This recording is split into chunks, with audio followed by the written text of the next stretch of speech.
Hey guys, welcome back to my channel. I'm Emily and I've been thinking a lot about what to do with Elsa's castle back there. As you can kind of see, it's a little bit buried behind some of the other large amusement park rides that I have in my Lego Disney World. And so that's kind of what I wanted to fix today. And to do that, what I thought would be really cool is to build the North Mountain, like from Frozen, of course, and have Elsa's castle sit on top of that in the back corner, right where it's at right now, so that then you can actually see it. You can actually enjoy the castle rather than have it just be kind of just, you know, tucked away. However, this might be a little bit difficult because how things are set up right now is that the railroad tracks go along the back edge of the Lego City, back behind the roller coaster, behind Elsa's castle, and I'm really not sure if we're actually gonna have enough room for both the railroad tracks as well as the North Mountain.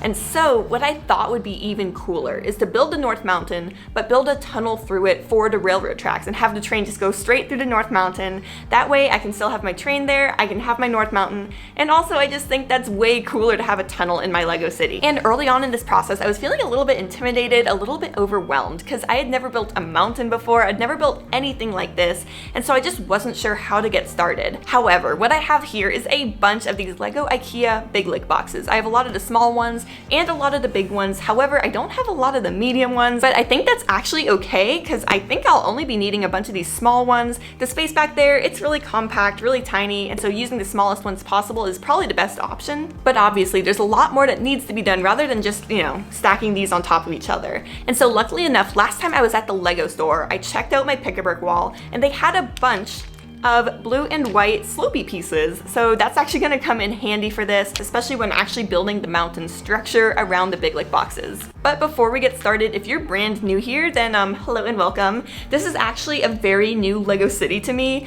We just completely redid our Lego City, moved it into this giant room, and I recently uploaded a Lego City tour, which you can find up there in the cards, so check that out if you are interested. But also, I will be putting out a ton of Lego City content this summer, so if you are brand new here and you do enjoy Lego City content, make sure to hit that subscribe button down below. Alright, so the first step was to start placing some of these IKEA Big Lick boxes on the table just to get a good feel for what boxes make the most sense in which location, especially since Elsa's castle is going to be sitting right on top of these. And once I'm feeling pretty good about that initial layout, I start stacking them on top of each other so that I can get that desired height, because of course the whole point of this is to get Elsa's castle elevated up so that you can actually see it even though it is in that back corner. And then one of the most, or probably actually the most important part of all of this is making sure that the train fits through the tunnel that's going to be built under the North Mountain. And as you can see, I'm just playing around with it. I'm testing things. If it doesn't fit, I just move things a little bit to make sure that the train doesn't get caught on anything.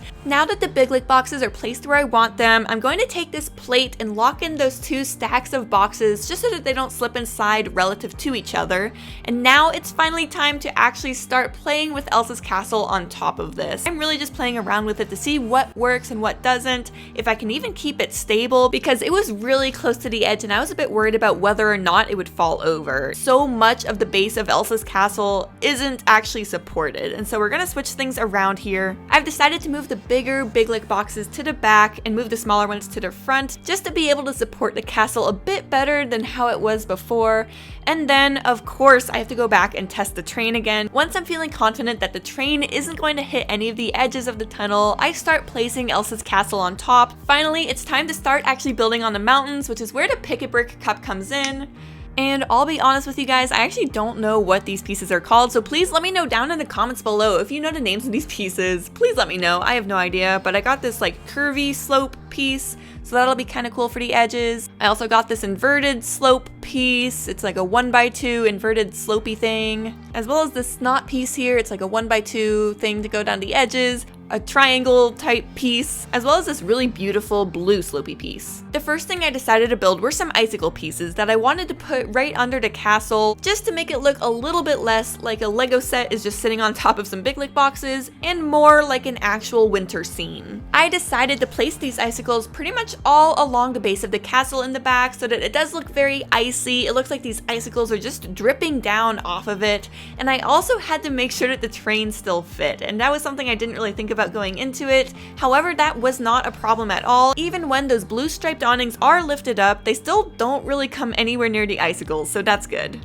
Once those icicles were placed along the back of the castle, I started to focus more on the front of the castle and actually building up that mountain. And so as you can see, I pulled out some more of these big lick boxes just to add more of that height that I'm gonna be needing. And so let me show you where we got to so far on this North Mountain build. I am actually very happy with it. I know that there's a lot more work to be done on here, but the greebling technique, that is very new to me, and I'm actually very pleased with how it turned out. As well as those icicle builds coming down below the castle. I think that just adds a lot to it. It makes it look a lot more realistic and more like a winter scene. Part of the reason that I stopped working on this when I did was just because I ran out of white pieces. I think getting a lot of white bricks would actually be really useful in order to build up the mountain along the sides rather than just have the bare big lick boxes showing. Of course, that's going to change going forward. But anyways, if you guys have any feedback or suggestions on how to improve the mountain build or what kind of cool things I could do with it, please leave me a comment down below. I would really appreciate it. I am always learning. This build process was all very new to me, but I am so excited to keep working on it. I want to have an amazing North Mountain in my Lego city, and of course it is not yet finished.